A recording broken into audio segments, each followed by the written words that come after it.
The Valorian cruiser Starweaver moved through the empty space between stars.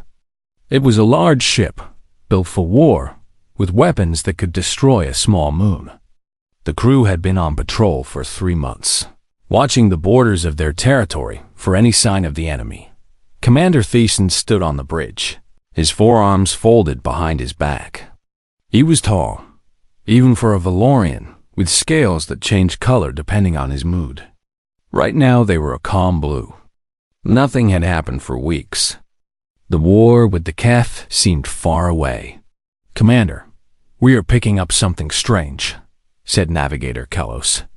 His crystal eyes were focused on the sensor screen. "There is a small object drifting about 2 light cycles from the Onduri Nebula." Thiessen walked over to look at the screen. The object was tiny, barely visible against the darkness of space. "What is it?" "It appears to be an escape pod. The design is not in our records. Very simple construction. Whoever built it did not have advanced technology. Life signs?" Kellos adjusted the sensors. 1.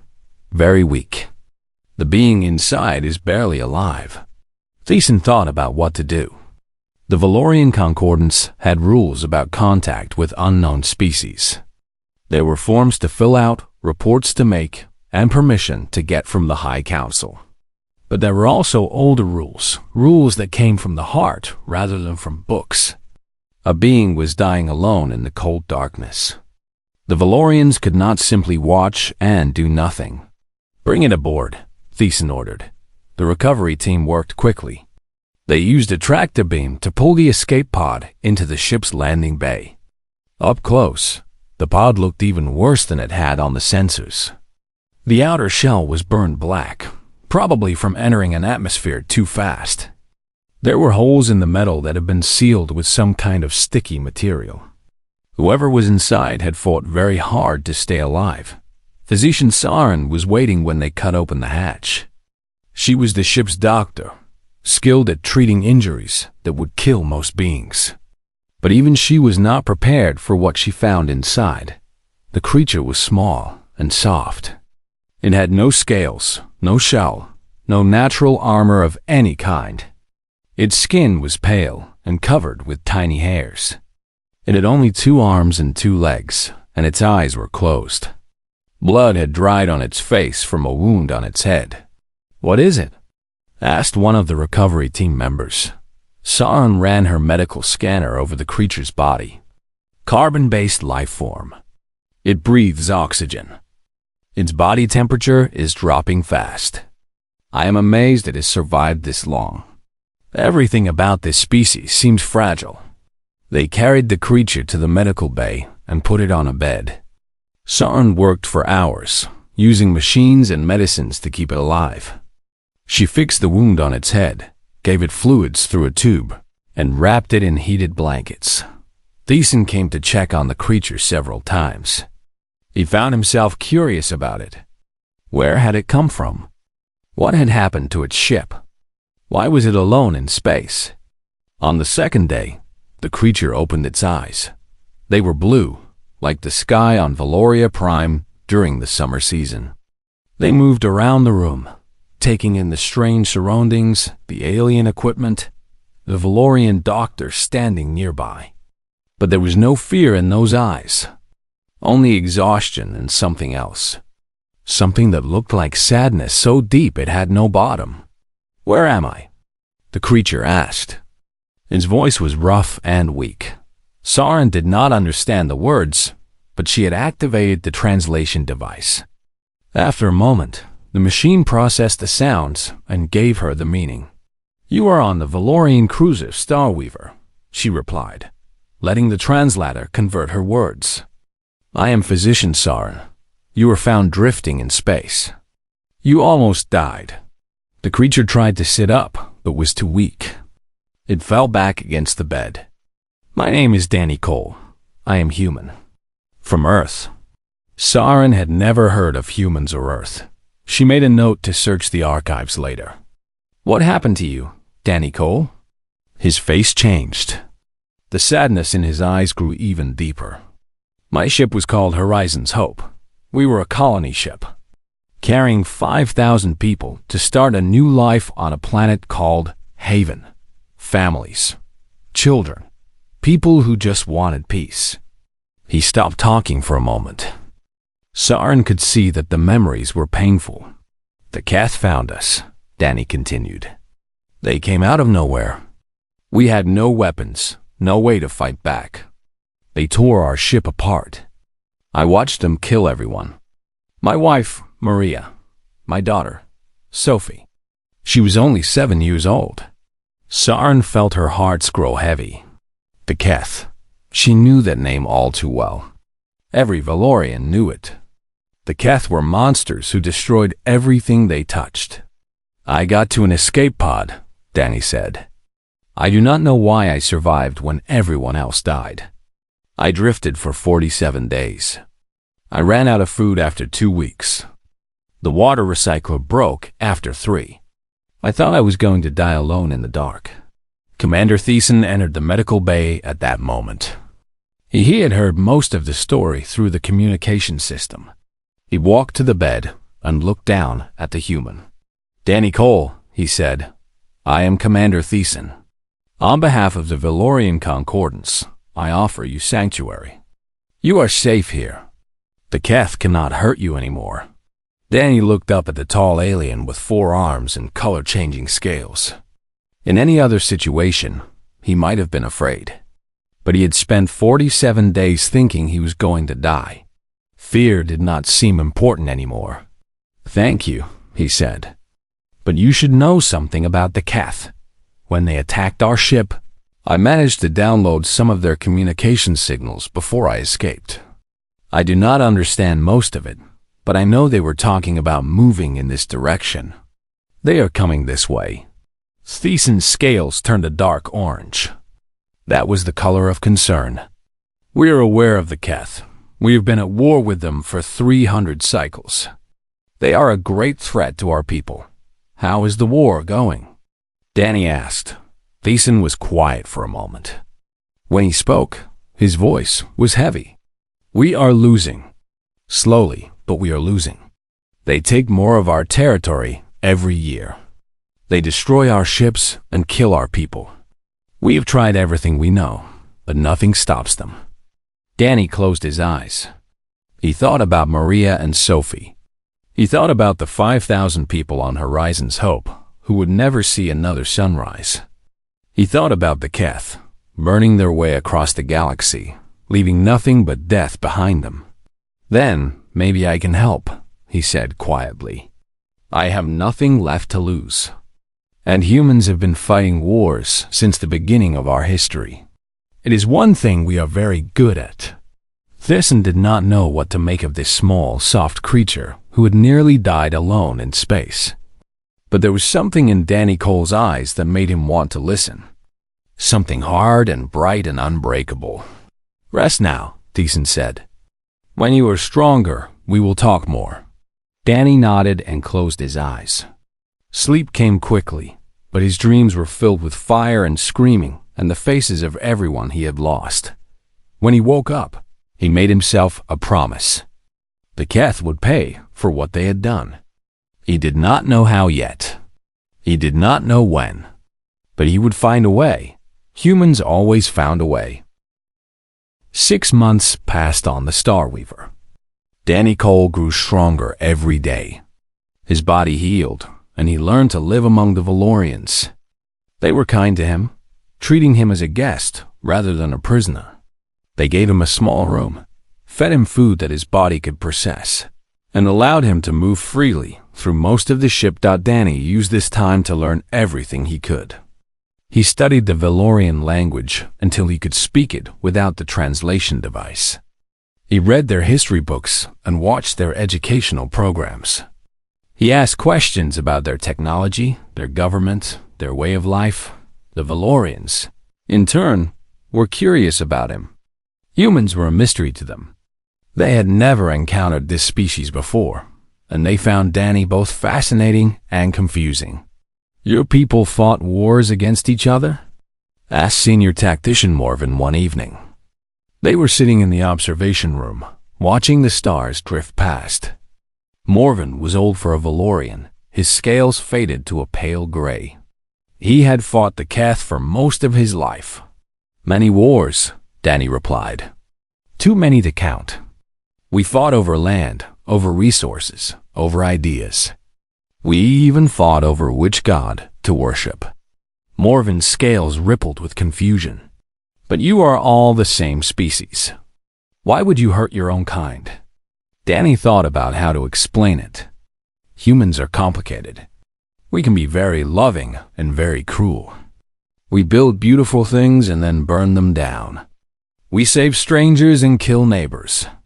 There's a saying on Earth: the only thing humans hate more than other species is each other.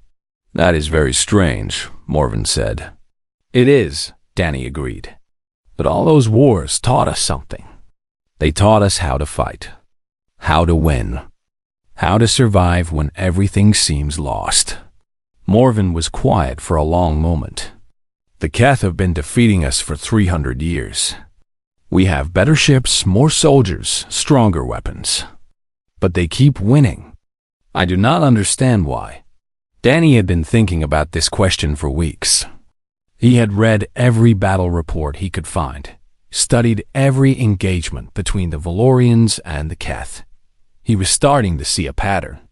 "Can I ask you something?" Danny said, "Of course.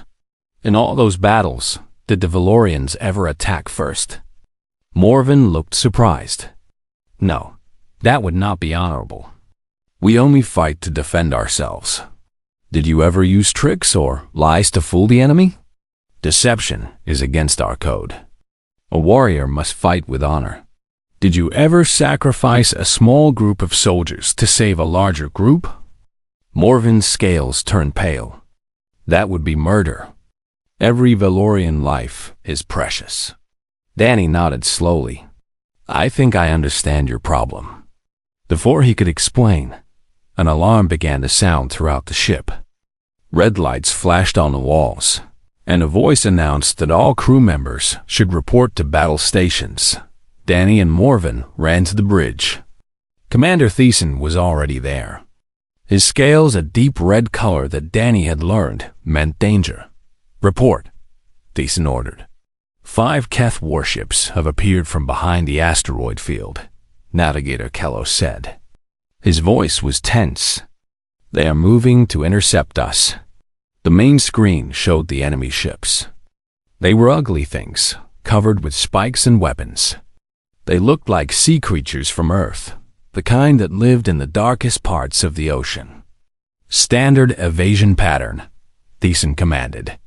"Calculate a retreat course to the nearest friendly station." Danny watched as the Starweaver began to turn away from the enemy.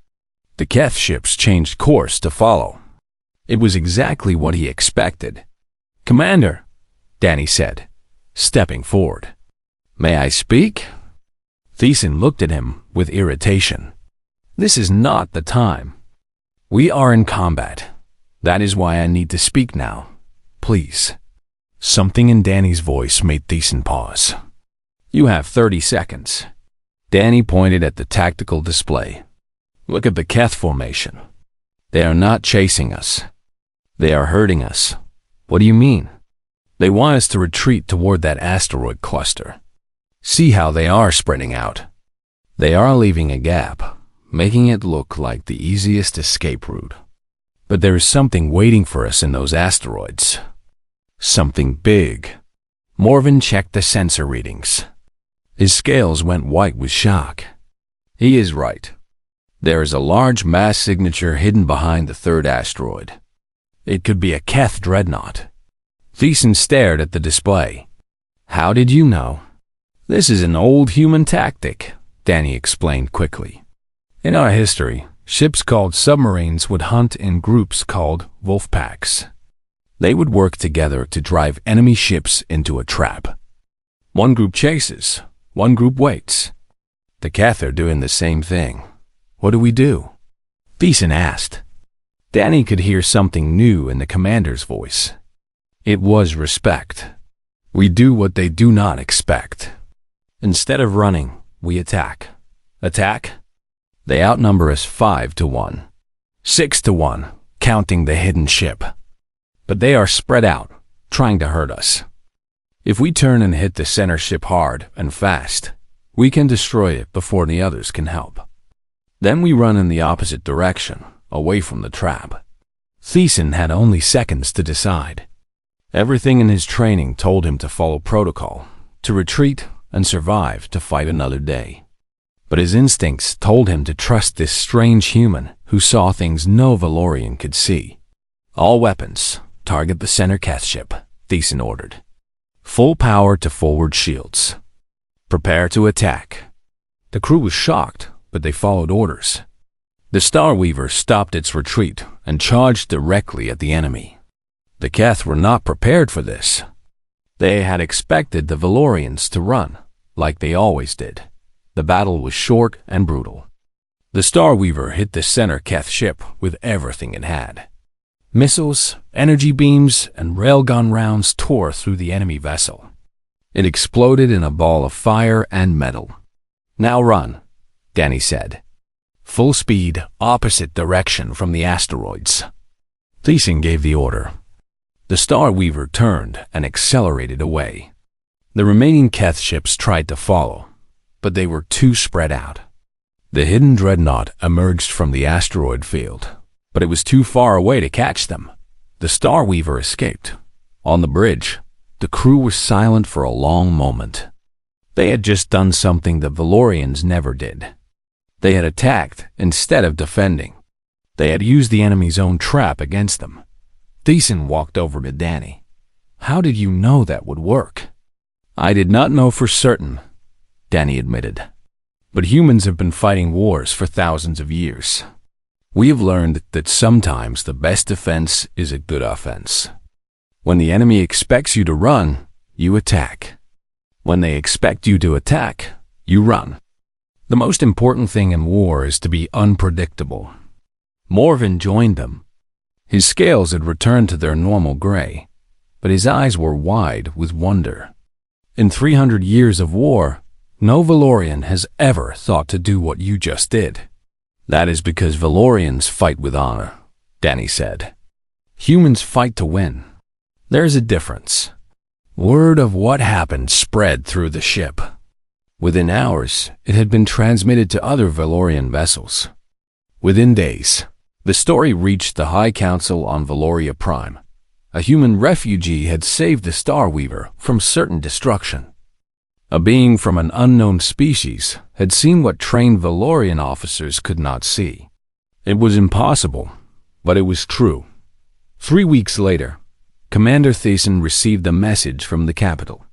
The High Council wanted to meet Danny Cole.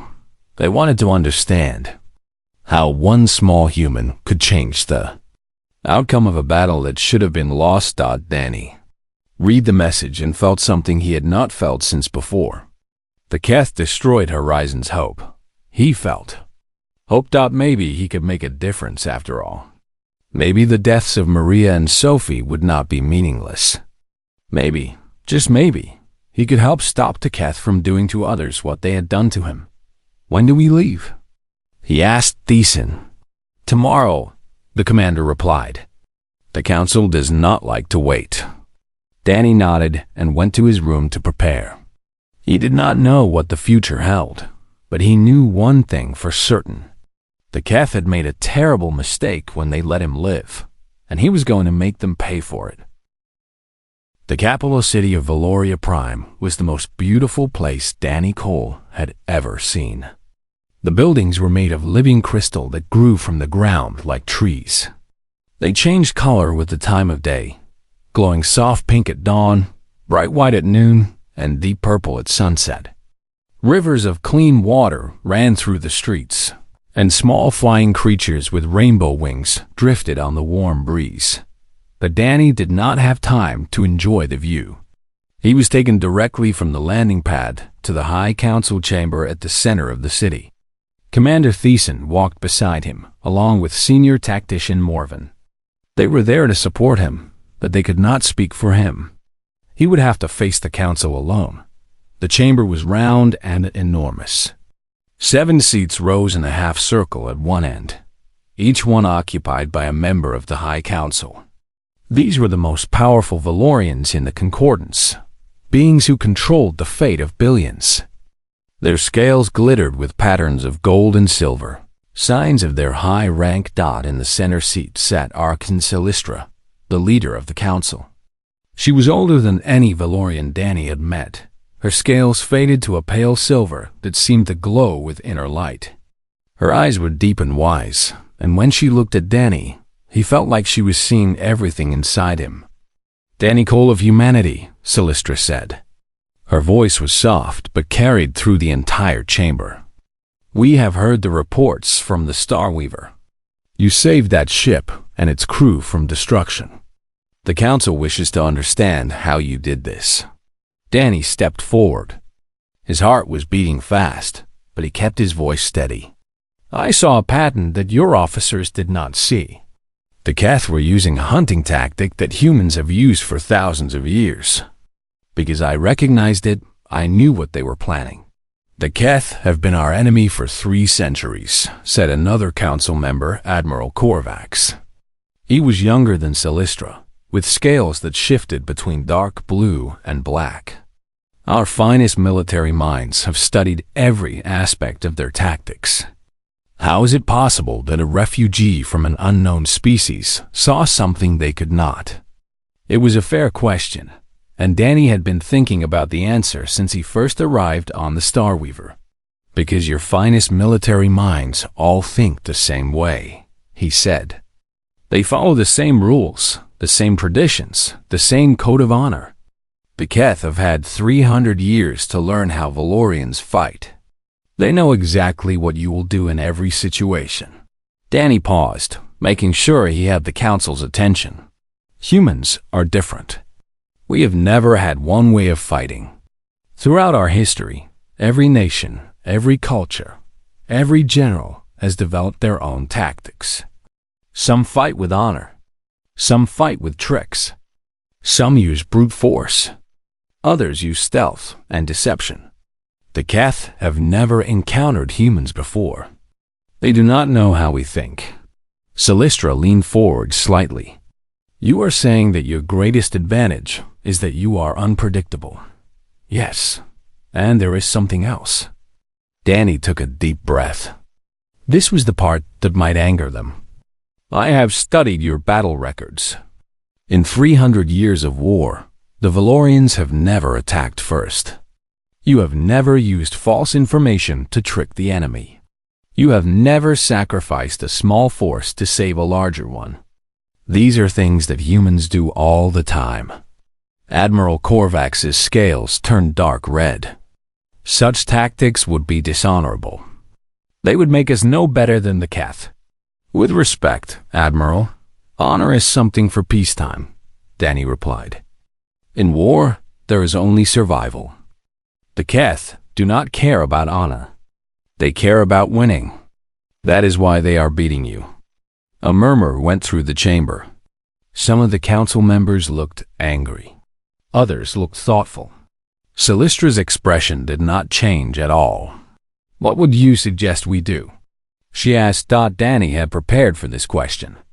He had spent weeks thinking about it, planning what he would say. Let me teach your officers to think like humans. Give me access to your military academy and your tactical simulations.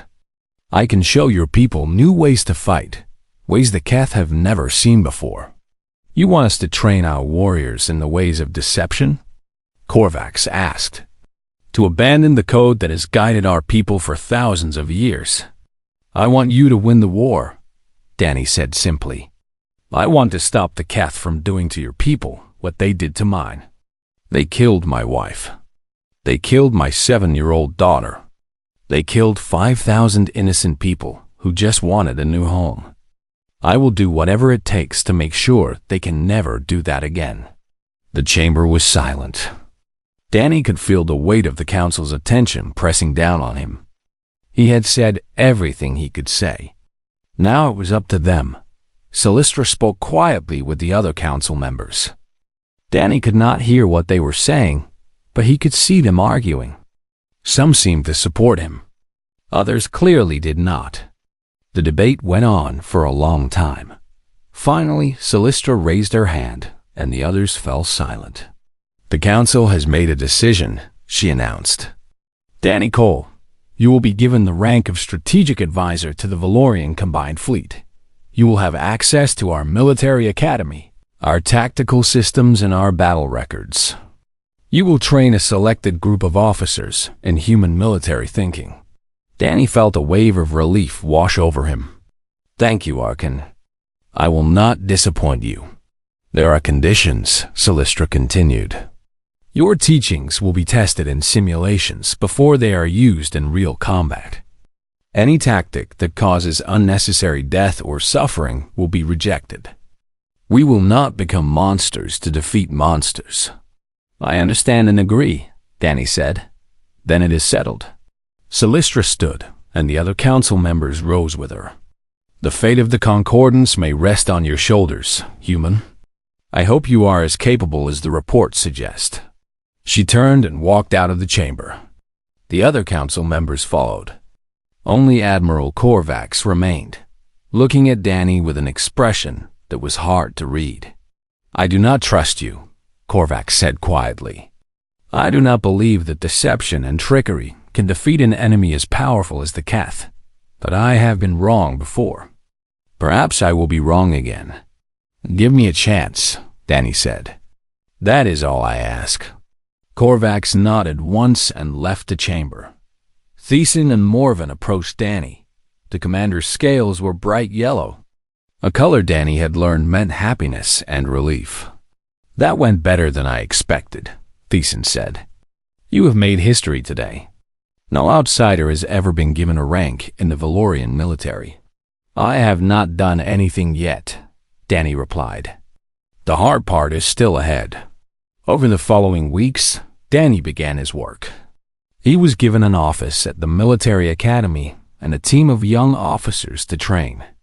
They were the best and brightest of the Valorian fleet, chosen for their intelligence and adaptability. At first, they were skeptical of this small, soft creature who had no scales and no natural weapons. But Danny did not try to impress them with strength or power. Instead, he told them stories. He told them about the Trojan horse, how the Greeks hid inside a giant wooden statue to infiltrate an enemy city. He told them about the D-Day invasion, how humans use fake armies and false radio signals to trick their enemies about where the attack would come. He told them about guerrilla warfare, how small groups of fighters could defeat larger armies by being unpredictable and mobile. The young officers listened with growing interest. These ideas were completely new to them. They had never imagined that war could be fought this way. "The enemy cannot defeat you if they do not know what you are going to do," Danny told them. "The greatest weapon in war is not a gun or a missile. It is surprise." Slowly, the officers began to understand. They started thinking differently, asking questions that Valorians had never asked before. What if we attacked from an unexpected direction? What if we made the enemy think we were weak when we were strong? What if we sacrificed one ship to destroy 10? Danny smiled when he heard these questions. The seeds had been planted. Now they just needed time to grow. But time was something they might not have. Reports were coming in from the front lines. The Keth were massing their fleets for a major offensive. The war was about to enter its most dangerous phase. Danny looked at his students and knew that their training had only just begun. He hoped it would be enough. 2 years had passed since Danny Cole became strategic advisor to the Valorian fleet. In that time, everything had changed. The first generation of officers he had trained were now commanding their own ships. They fought differently than their parents had fought. They used tricks and traps. They attacked when the enemy expected them to run. They spread false information and hid their true strength. And they were winning. The Battle of the Crimson Nebula was the turning point. A Keth battle group of 20 ships had cornered a Valorian convoy carrying supplies to the front lines. In the old days, the convoy would have been destroyed. But the convoy's commander was Captain Valen, one of Danny's first students. Valen sent out a distress signal, calling for help. The Keth intercepted the signal and prepared to destroy the convoy before reinforcements could arrive. What they did not know was that the distress signal was fake. The reinforcements were already there, hiding behind a cloud of dust and gas. When the Keth attacked the convoy, Valen's ships scattered and ran. The Keth chased them, just as they had chased Valorian ships for 300 years. But this time, they were running into a trap. The hidden Valorian fleet emerged from the nebula and hit the Keth from behind. Caught between two forces, the Keth battle group was destroyed in less than an hour. It was the first major Valorian victory in 50 years. And it was only the beginning. Danny had been busy with something else during those 2 years. Using the Valorian communication network, he had sent signals into deep space, searching for any surviving humans. He did not expect to find many. The Keth had destroyed Earth and most of the human colonies. But he refused to believe that he was the last of his kind. His patience was rewarded. Slowly, one by one, the survivors made contact. Captain Lisa Brennan had been commanding a submarine on Earth when the Keth invaded. She and her crew had hidden in the deep ocean, too deep for the Keth sensors to detect. When the Keth finally left, she had taken her submarine into space using emergency rockets. She had been drifting for 3 years, keeping her crew alive through sheer determination. Colonel Marcus Webb had been leading a special forces team on a training mission on Mars when the invasion happened. Cut off from Earth, he and his soldiers had hidden in the underground caves, waiting for rescue that never came. When Danny's signal reached them, they had only enough food for another month. Dr. Nino Reyes had been working at a secret military intelligence base on Europa, one of the moons of Jupiter. The base was small and hidden, easy to miss. The Keth had passed right by it without noticing. Nina had spent 3 years gathering information, monitoring Keth communications, and waiting for a chance to strike back. There were others too. Families who had escaped on small ships. Scientists who had been on distant research stations. Miners who had been working on asteroids far from the main colonies. In total, about 10,000 humans had survived the destruction of their species. It was not many. Before the invasion, there had been 12 billion humans in the solar system. But 10,000 was enough. 10,000 was a beginning. Danny arranged for the survivors to come to Valoria Prime. The council was nervous at first. 10,000 aliens was a lot to absorb, even for a civilization as large as the Concordance. But Danny convinced them that these humans could help win the war. He was right. Lisa Brennan knew more about stealth and hiding than anyone in the Valorian military. She had spent her career sneaking past enemy defenses, staying silent when a single sound could mean death. She took charge of training Valorian pilots in what she called silent running, the art of making a ship invisible to sensors. Marcus Webb was a master of ground combat. His special forces team had been trained to fight in any environment, against any enemy, with any weapon. He began teaching Valorian soldiers how to fight on planets and space stations, how to move quietly, how to strike fast and disappear before the enemy could respond. Nina Reyes was an expert in gathering secrets. She knew how to intercept communications, how to plant false information, how to turn enemy agents into double agents. Within months, she had built a spy network that stretched across Keth territory, feeding the Valorians information about enemy movements and plans. The effect on the war was dramatic. For the first time in 3 centuries, the Keth were not just being stopped. They were being pushed back. The Battle of Fortress Kelian showed how much things had changed. The fortress was a massive Keth base built into an asteroid, protected by shields and weapons that made direct attack impossible. Valorian fleets had tried to capture it many times and failed every time. Lisa Brennan came up with a new plan. Instead of attacking the fortress directly, She suggested sending a small team to sabotage it from the inside.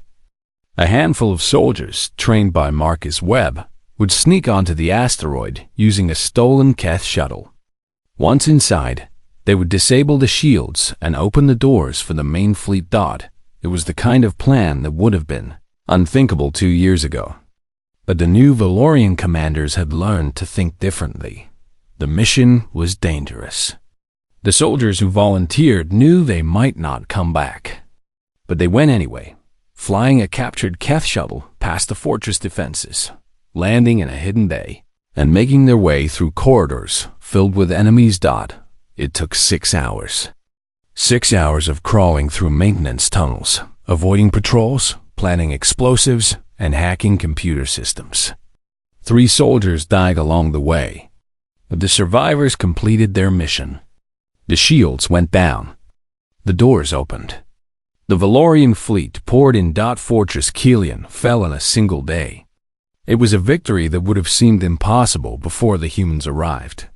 The Keth were confused and frightened. For 300 years, they had known exactly how the Valorians would fight. Now everything was different. The Valorians attacked from unexpected directions. They appeared where they should not be and disappeared before they could be caught. They spread lies and confusion. They fought like demons. The Keth commanders did not understand what had happened. They did not know about the human survivors. They did not know about Danny Cole and his new tactics. All they knew was that the war was suddenly going very badly. Danny watched the reports come in from the front lines. Each victory brought him a grim satisfaction. This was for Maria. This was for Sophie. This was for everyone who had died on Horizon's Hope. But he knew the war was not over yet. The Keth still had more ships, more soldiers, more resources. They had lost battles, but they had not lost the war. Sooner or later, they would figure out what was happening. They would adapt and change their tactics. They would fight back. And when they did, the Valorians needed to be ready. Danny called a meeting of his top advisors: Lisa, Marcus, Nina, and the best Valorian commanders. They gathered in a war room deep beneath the military academy, surrounded by screens showing the latest intelligence. "We have won many battles," Danny said, "but we have not won the war. The Keth are regrouping. They are gathering their fleets for one massive attack. Our scouts believe they are planning to strike at the heart of the Concordance." "Where?" asked Lisa. "Valoria Prime itself." The room went silent. An attack on the capital would be devastating. If Valoria Prime fell, the Concordance would collapse. "How long do we have?" Marcus asked. "Maybe 6 months. Maybe less." Nina studied the intelligence reports on her screen. "They are bringing everything they have. This will be the largest Keth fleet ever assembled." Danny nodded. "That is why we need to act first. We cannot wait for them to attack us. We need to take the fight to them." "You mean attack the Keth homeworld?" asked Commander Valen. "Yes. If we can destroy their leadership, their fleets will fall apart. It is the only way to end this war, for good." The Valorians in the room looked uncertain. Attacking the enemy homeworld was something they had never considered. It went against everything they believed, but they had also learned to trust Danny Cole. He had been right about everything else. Maybe he was right about this too. "What is your plan?" Valen asked. Danny smiled grimly. "I am still working on that. But I promise you, when the time comes, it will be something the Keth never see coming." The meeting ended, and the officers returned to their duties. Danny stayed behind, staring at the map of the galaxy on the main screen. 6 months to plan the most important battle in history. 6 months to save 2 species from destruction. 6 months to finish what the Keth had started when they killed his family.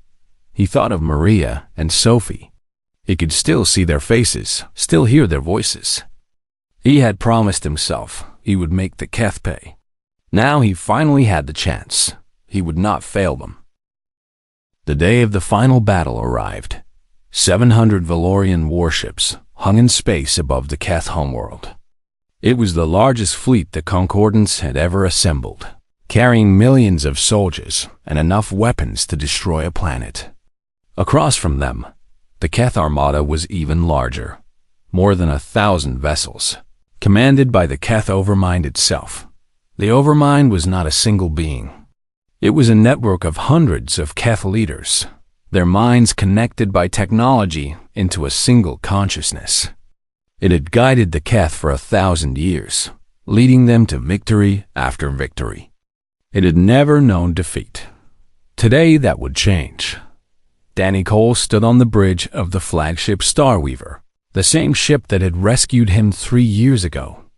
It had been rebuilt and expanded, transformed from a simple cruiser into a command vessel worthy of leading the fleet. Around him, Valorian officers and human advisors worked together, preparing for the battle ahead. A message came through from Valoria Prime. It was Archon Silistra, her ancient face filling the communication screen. "Strategic Advisor Cole," she said, "the High Council has made a decision. For this battle, and for all future battles, you are given the rank of Fleet Commander. The combined military forces of the Valorian Concordance are yours to lead." Danny felt the weight of those words settle on his shoulders. A refugee who had arrived half dead in a broken escape pod was now commanding the largest fleet in the galaxy. It seemed impossible. But so had everything else that had happened since the Keth destroyed his home. "I accept the honor," Danny said, "and I make you a promise." Today, the Keth learned what humanity can do. The communication ended. Danny turned to face the bridge crew. Commander Thiessen was there, now serving as his second in command. Lisa Brennan controlled the stealth squadrons. Marcus Webb led the assault teams. Nina Reyes monitored enemy communications. They were ready. "All ships, this is Fleet Commander Cole," Danny said over the fleet-wide channel. "In a few minutes, we begin the most important battle in the history of two species. The Keth have conquered, destroyed, and murdered for too long. Today, we end them." He paused, letting his words sink in. "Many of you did not trust me when I first came to you. I was strange, soft, and weak-looking. But I have learned something in my time among you. Valorians and humans are different in many ways, but we share one thing. We never give up. When everything seems lost, we keep fighting. When hope is gone, we find new hope. Together, we are unstoppable." Across the fleet, soldiers and crew members listened. Valorians who had never seen a human before the war now fought alongside them as brothers and sisters. They had learned to respect these strange creatures who refused to accept defeat. "Begin the attack," Danny ordered. The battle began. Danny's strategy was bold and dangerous. He divided his 700 ships into 3 groups, spreading them out to make them look weak and vulnerable. The Keth Overmind saw this and believed the Valorians were making a mistake. It ordered its fleet to surround and destroy them, but Danny was counting on the Overmind's confidence. As the Keth ships spread out to encircle the Valorian groups, they left gaps in their formation. Danny waited until the enemy was committed, then gave the order. "All groups, converge on the center. Target the command ships." The 3 Valorian groups turned and charged directly at the heart of the Keth formation. The enemy was caught off guard. They had expected the Valorians to run, to scatter, to behave the way they had always behaved. Instead, they were attacking. The center of the Keth fleet held their largest and most powerful ships, including the vessel that housed the Overmind itself. Danny threw everything at them. Missiles, energy beams, and railgun rounds filled the space with fire and destruction. Keth ships exploded one after another at the same time. Lisa Brennan's stealth ships emerged from hiding. They had been waiting behind asteroids and debris fields, invisible to sensors. Now they struck at the Keth flanks, destroying supply ships and communications relays. Without supplies and coordination, the Keth fleet began to fall apart. Marcus Webb led the final blow. A team of human and Valorian commandos, traveling in a captured Keth shuttle, slipped through the chaos of battle and landed on the Overmind's flagship. They fought their way through corridors filled with enemies, losing soldiers at every turn.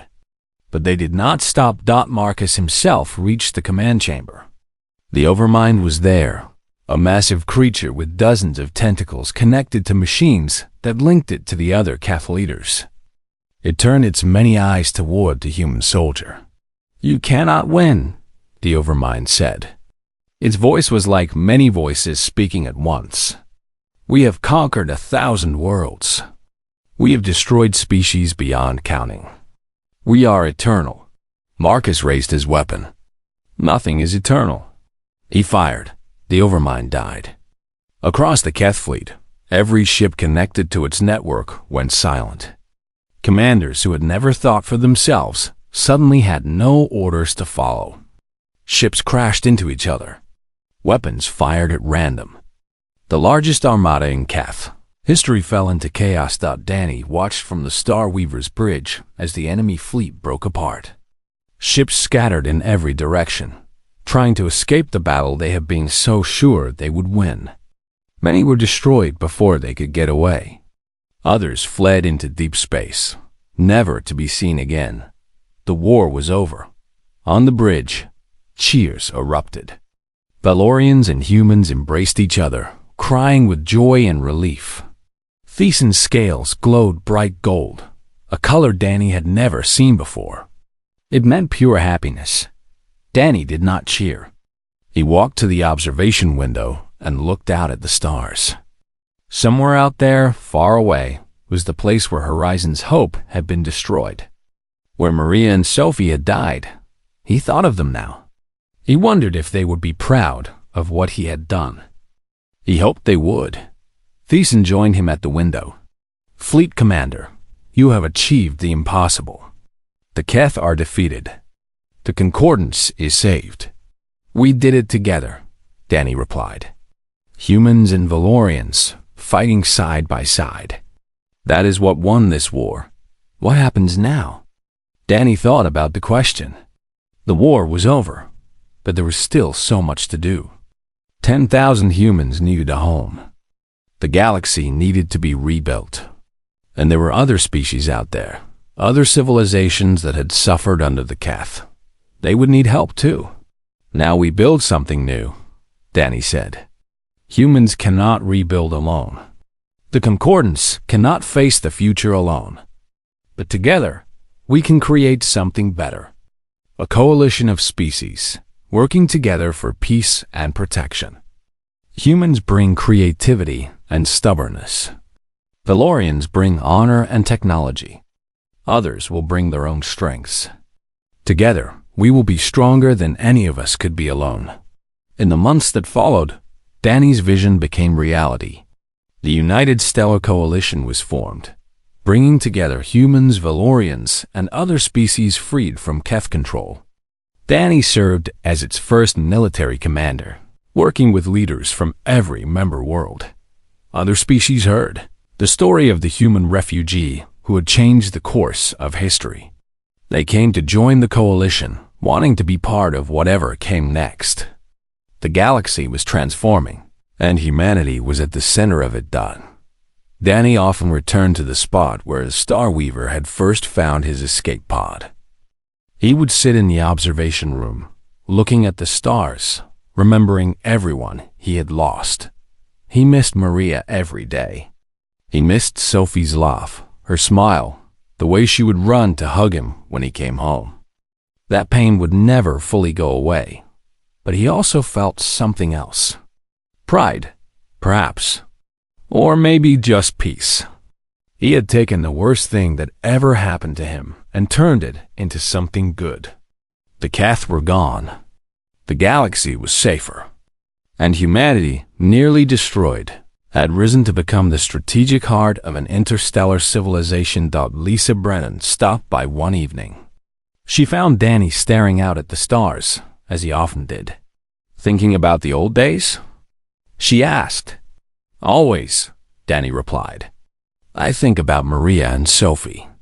I wonder what they would say if they could see all this." Lisa sat down beside him. "They would be proud. You saved a lot of people, Danny. You gave humanity a future.